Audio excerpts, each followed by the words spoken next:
welcome to a new vlog. If you are new here, my name is Kim. I am a second grade teacher in West Michigan, and I am here on a Sunday.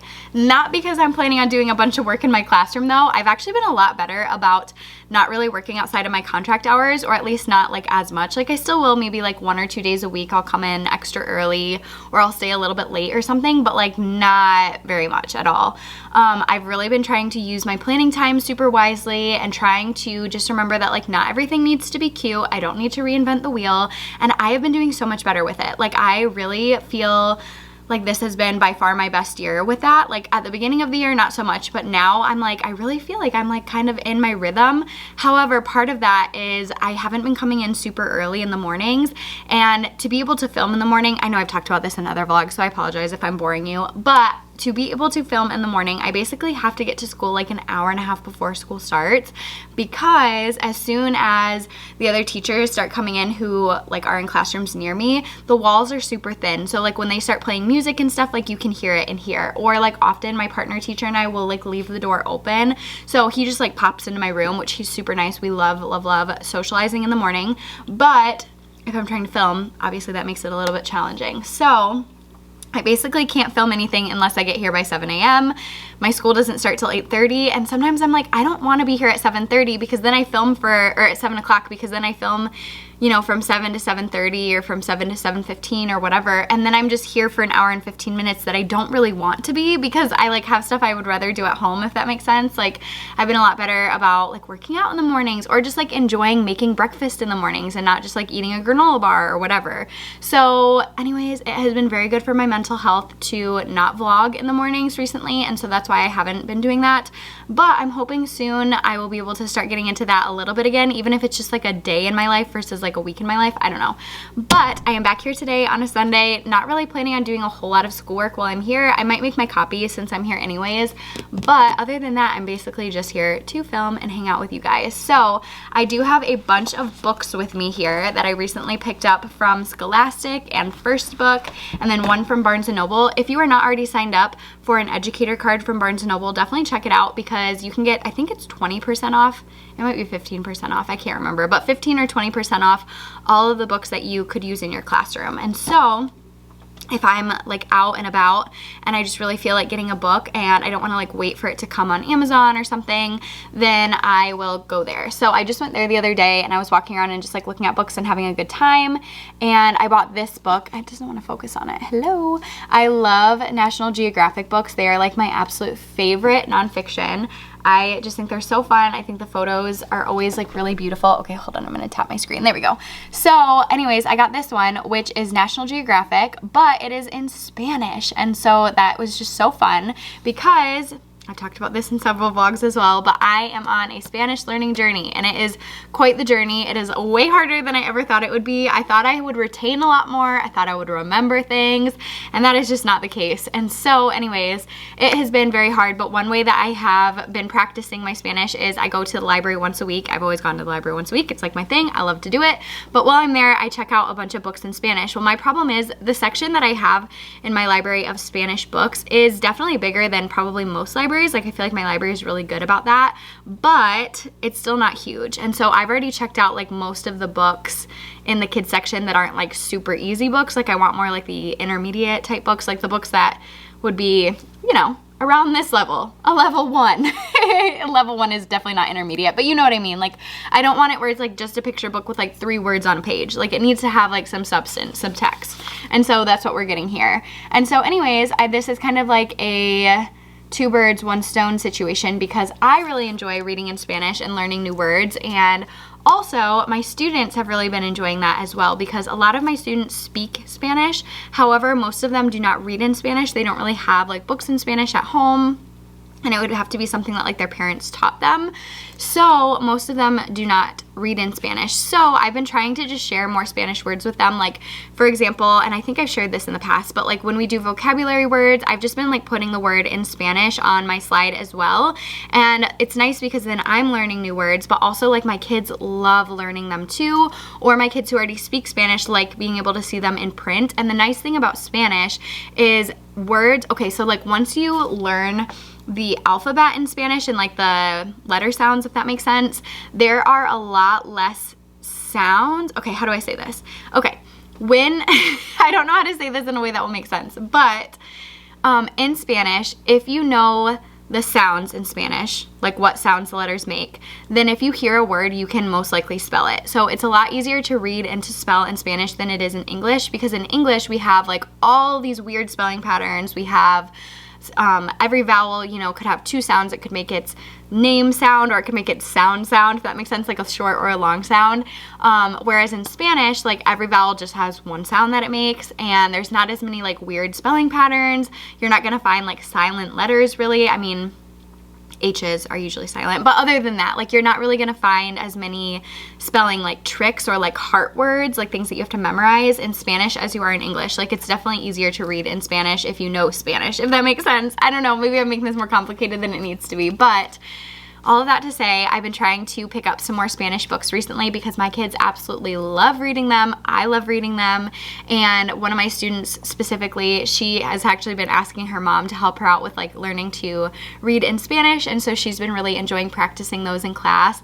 And we'll actually sit down sometimes and read them together during our silent reading time. I'll go and sit by her and we'll read it out loud together. And it's so fun. Sometimes I'll ask her like, what does that word mean? Like, I'm not sure what that word is. And she'll translate it for me. And oh my gosh, it's just like such a fun experience. I absolutely love learning from these kids. And yes, so all of that to say, I bought this book about frogs in Spanish.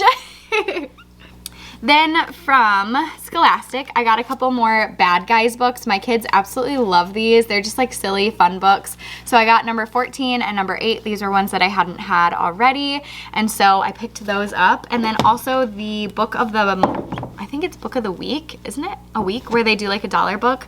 The book of the week a few weeks ago was Simon B. Ryman, which I thought was just like a cute little chapter book, and it seemed like it was about the level that a bunch of my kids are at right now, and so I was thinking that would be a fun like buddy read maybe. So yes, I got 4 copies of that. I also did pick up Room to Dream. I already read this one. Kelly Yang is like one of my absolute favorite middle grade authors. This is one that my students probably will not be able to read, but I just had to have it. It was not very expensive. I think it was like maybe $4, and I just had to have it. I absolutely love Kelly Yang. I loved this book. This is the 3rd one in the Front Desk trilogy. And I want to say this is probably the last one. I don't think she's going to keep going with this, but I just love these characters. I love, love, love this book. So I highly recommend it. You need to start with Front Desk though if you haven't read Front Desk already, but super good. I also picked up a few Mindy Kim books. I just love these books. My kids do too. So this is a great kind of like beginning chapter book type series. And then going along with the beginning chapter books, I got Astrid and Apollo and the Happy New Year. This is one I haven't read before, but I've heard good things. So again, just like a beginner chapter book where it still has like some pictures and stuff in it. Then I got a couple of Unicorn Diaries books. I have one of my students specifically who is like super into this series, and I don't really have that many books in this series. So I figured I would pick these ones up. They were fairly inexpensive. So this one's number 6 and this one is number 5. And I think I already have the first 4. So yes, I have those now. And then I just got the Thank You book. This one must be from First Book, I feel like, because I don't think I would have paid like a substantial amount to get it from Scholastic. So yes, the Thank You book, this was I think one of the only ones I didn't own in the Elephant and Piggy series, so I needed to own this one. Also, I'm super excited because I just ordered a pack of Elephant and Piggy books in Spanish from Scholastic. I think it's 8 books, I want to say. It was either 6 or 8 books, but I'm gonna have a bunch of books about Elephant and Piggy in Spanish, and Elephant and Piggy are just like my all-time favorite book characters. I love them so much, and I love like anything that Mo Willems comes out with. He is just amazing. And then also from First Book, I got Princess in Black. This is number 7, and I just have like a few of these already, and again, I have a couple students who are really into this series, so I had to get that. And then I did just get one picture book. This is Ruby's Chinese New Year, and yeah, I haven't read this one, I don't think, but I saw it on a couple book lists for Lunar New Year, and I don't have a ton of books for Lunar New Year, so I wanted to make sure that I get some more. So yes, this was the last one that I got, so lots of fun books, excited about that. I did also add some books in Spanish to my Amazon wish list. Obviously no pressure as always, but I do want to expand my library for my Spanish speakers and my students who want to learn to read in Spanish, because it is a beautiful thing to be able to speak multiple languages, and it's a beautiful thing to be literate in more than one language, and so it's just something that we're celebrating in my class right now. Okay, so those are the books that I got. Feeling good about those. And now I will show you a couple things around the room that we've been working on, things that have been going well, things that we need to keep working on.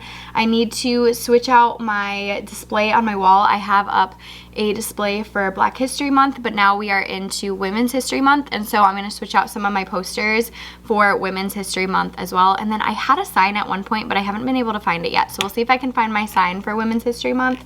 Otherwise, I might have to just print a new one, and that is okay too. But yes, I'm going to go switch those out next. I'm going to like put on my headphones, listen to my audiobook while I do it, and I thought that would be a fun thing just to share with you. So let's go do that.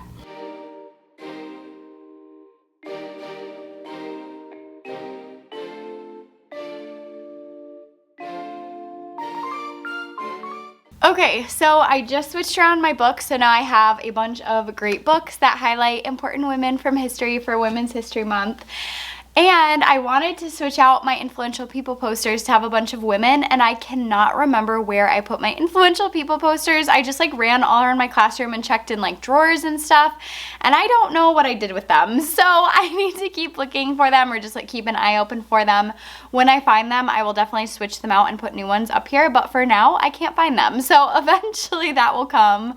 It is what it is. I know I like have a big stack of them printed and laminated and ready to go. It's just a matter of figuring out where I set them. So, story of my life, I try to be organized, and sometimes it works and sometimes it just does not at all.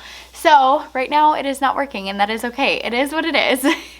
But I'll quickly pan through so you can see all of the books that I have on display right now. I have some really, really good ones, some that I really enjoy. I love doing the ones where it's like multiple biographies in one, where it's like the She Persisted ones, or the Be Bold, Be Brave, Courageous History Makers, the ones on the bottom. I will say some of these are definitely like a higher reading level, but my students still really enjoy reading the books that I have on display, and I allow them to grab them whenever they want to read them, and then instead of putting them in their seat sacks or their book boxes, they just put them back on the shelf when they're done, so that way the next person can go and grab them, and that way they don't get like squished inside of book boxes or seat sacks, because a lot of these do have like the slip cover still on them, and as you probably know, if you try to put them in like a book box or something like that, a lot of times the slip cover will get all like ruined and ripped and stuff, so they just stay on the shelf until the kids want to read them, and then they go back on the shelf and blah blah blah. So anyways, yes, that is a system that I use, but my students are always welcome to read these books.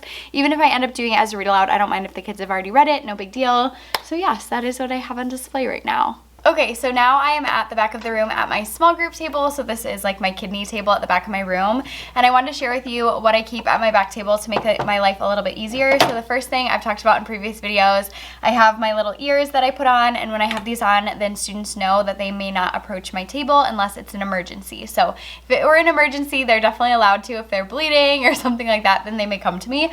But otherwise, we have hand signals that we use in class. So if the students need to like go get a drink of water, or need to go to the bathroom or something like that, they show me a number 2 for bathroom and number 4 for drink, and I just would do like a quick thumbs up. So they just make eye contact with me, show me the number, and then go. And if it's something that they just like have a question about, they know that if I'm wearing my ears, they need to go try asking a friend. And then I'm pretty good about taking my ears off as soon as I have a minute. Like if my group is reading something independently and I have a moment where like I could take questions, then I take my ears off, so that way students can come up to me. Also, if I'm like transitioning in between groups, I'll take them off, so that way students can come up and ask me questions if they have them.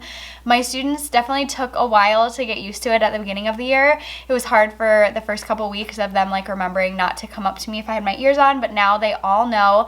And if for some reason a kid like forgets and comes up to me, all I have to do is like point to my ears while I'm working with my group, and they walk away and figure it out, and they are very good problem solvers. So yes, I highly recommend having like a special headband or hat or something.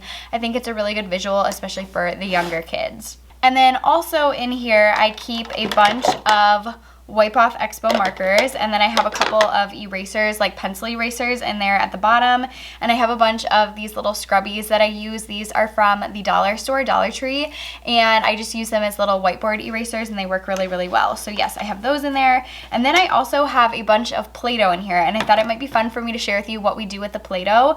My students really enjoy using it. I really enjoy using it with them. It's just kind of like a fun tactile thing for them to use, and we do it with some of our reading and spelling practice. So I'm gonna show you right now how I would run a group using some of these materials. And every group is gonna be super different and it's not gonna look exactly like this, but I just wanna give you an example of like one thing I might do. So the first way that I might use this is if we're reading a book and a student runs into a word that they don't know how to say and I want them to be able to stretch out the word. So I would ask them to look at the word, look at its parts, and then if they can't figure it out, I say, hey, how about we write it down? And they would say, sure. So I would write it upside down so they can see it. Sometimes I would write it straight side up, I guess, and then flip it. But usually I just write it upside down. I've kind of perfected the upside down writing. I don't know how well you can see it with the angle that you're at, but that's okay. So I'll say, do you see any parts that you recognize? They might say, oh, I recognize the word act at the beginning of that. And then we say, okay, let's take our little Play-Doh balls. And usually at the beginning, what I have them do is take out some Play-Doh. And they make just like little balls. So they take a little piece of Play-Doh and they roll it up. And they would set it to the side. And then they take the next piece and they roll it up. And they set it to the side. So they would already have these ready to go for when we need to decode a word. So they would take their little Play-Doh balls and each sound gets one Play-Doh ball, if that makes sense. So at the beginning I'd say, what do you see? They'd say, I see an A. I know it can say A or A. This one, I don't see any letters that would make it say its name, so I'm going to assume it's its sound. So I would put one little ball under the A, A, A. Then I see K, T, act, act. I know that word is act. So act, act, act. Then I see an I. It can say I or I. Act, I, or act, I. I think I sounds more right, so I'm going to put a Play-Doh ball under the I. I know this letter says the sound V, V. Now this might be a tricky part because they might say, hey, I know that sometimes this Y can act like an E that makes the I say its name, sometimes. So I might have to look at this I and try to decide, is it going to be a long I or short I? Is it going to say I or is it going to say I? Act, I, V, I, T, E. Ooh, I think that Y is actually going to say the E, the long E sound. So I'm going to say this one's I. This one right here is T, T. And then this last Y, we know Y is a little bit tricky when it comes at the end of a word. A lot of times it's going to say E. It also can pretend to be other vowel names, but in this one it's E. So that's the process that students would go through. So you can't really see my face, I'm all the way up here, but that's the process students would go through when they are trying to decode a word. So they're going to take it part by part. They're going to look at the vowels, say, are those vowels saying their name or their sound? And then what we do is we squish it the second time. So we go oops, act, I, V, I, T, E, activity, activity, and then we might loop it. Act, I, T, activity. How many syllables? 4. Where are your vowels? We might say there's a vowel here, here, here, and here. So are there any vowel teams in this word? Nope, no vowel teams. Each vowel is working as its own part of its own syllable. So act, I, V, I, T. Act, I, V, T. 4 syllables. So that's one way we would use this.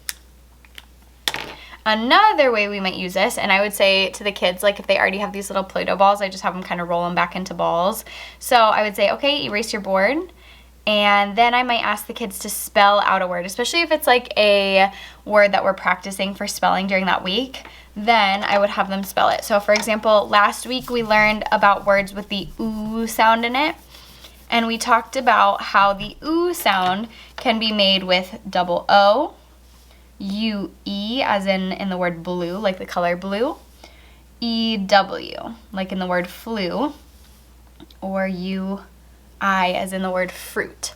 So there's 4 different ways to make that spelling pattern. So I might say, hey, let's take the word spoon. Spoon was one of our spelling words last week. What do you hear at the beginning of spoon? S, s. I know that S can be spelled with an S. What sound do you hear next? They would say P. And I do try to emphasize them. Don't say P, because that's not what it says. It says P. So it's just a really quiet, stopped sound. sp. And then, ooh, what do you hear in the middle there? Ooh, ooh. Is it gonna be O-O, U-E, E-W, or U-I? In this word, it is O-O for one sound, ooh. And then what sound do you hear at the end? Which would be an N. So then we go through it. S, p, ooh, spoon is the word. So that's one thing that I do at my small group table that I really enjoy. I feel like it helps to build some really good phonemic awareness with my students. And yeah, sorry, I feel like this is a really strange angle. Okay, so also I just realized at the beginning of this vlog, I should have said this and I forgot, but this past week was our first week of March is Reading Month, which I love celebrating. March is Reading Month and Read Across America with my students. It's so much fun. And yes, I just have always really enjoyed it. I think it's like a ton of fun to just emphasize the importance of literacy and the joy of reading. And I just tried to do that, you know, year round, but it's extra fun when like the whole school is doing it at once. So yes, we just have all sorts of different events and fun things going on. So this past week as a kickoff, we did a spirit week and that was a ton of fun. So on Monday we had pajama day and I figured I would just share all of the pictures with you right over here. I think the only day I did not take a picture was Friday. I did take a picture, but it was only like with my students and I don't want to share that on here because, you know, privacy and stuff. So anyways, Monday was pajama day. Tuesday was wear your favorite color day. So I wore yellow head to toe. I ordered some leggings off of Amazon on a whim because I was like wanting to go all out and I didn't have any yellow pants. And so I ordered some on Amazon and they are literally like the most comfortable leggings ever. So I will link them below if you're interested, but they were amazing. And I want to get some more colors now because I loved them and I like love wearing leggings. So yes, I got those and wore all yellow head to toe on Tuesday. Then Wednesday was wacky day and I love to just be ridiculous on that day. And so I had to wear a white elephant gift that I got that I'd, you know, really been looking for an opportunity to wear, but the opportunity does not arise very often. So I wore this super fun rooster shirt. My kids thought it was hilarious. They like took a while to figure out what it was. They were like, Mrs. Halls, is there a bird on your shirt? After like the school day had been, you know, half over or whatever. It was very cute. So they thought that was very funny. So yes, rooster on my shirt on Wednesday. Thursday was, what was Thursday? Oh, hat day. So hat day was pretty boring and I actually was supposed to have a meeting before school that day and then it like last minute got canceled. Well, it got rescheduled. But anyways, I was kind of grateful though that I didn't like go all over the top because I was supposed to have a meeting before school and then also a meeting after school and like not every school in my district did Spirit Week. So I just felt like it would be like, you know, kind of a lot if I wore like a whole get up. But anyways, I did wear a hat. It was kind of boring, but that's fine. And then Friday was just like our school spirit day. So we wore our school name and our school colors and all that fun stuff. And that was super cute. Like every single one of my kids participated that day and some of them got like really into it. And it's just like always fun. I love, love, love spirit weeks. I love March is Reading Month. And our theme this year is B. So that's actually our like school theme this year too. So it's BU is the school theme, which is the book by Peter Reynolds. Super cute book if you haven't read it.